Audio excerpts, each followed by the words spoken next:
Bir cemal etti sual, kim yaradı dünyayı? Ona hem şeyfet oluyor, söyledi bir pir anıya. Dedi hayalık yanadı, fubiler güdrette.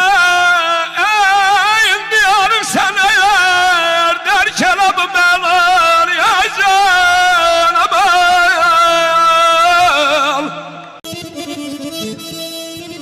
Bak Züleyha sözüne, Yusuf'un sazındana.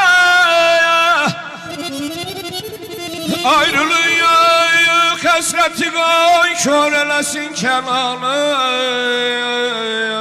Ay balam.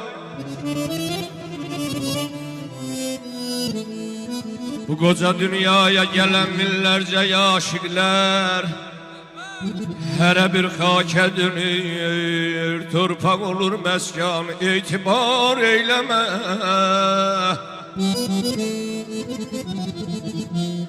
İtibar eyleme, dünyadan küsmekte mi de var?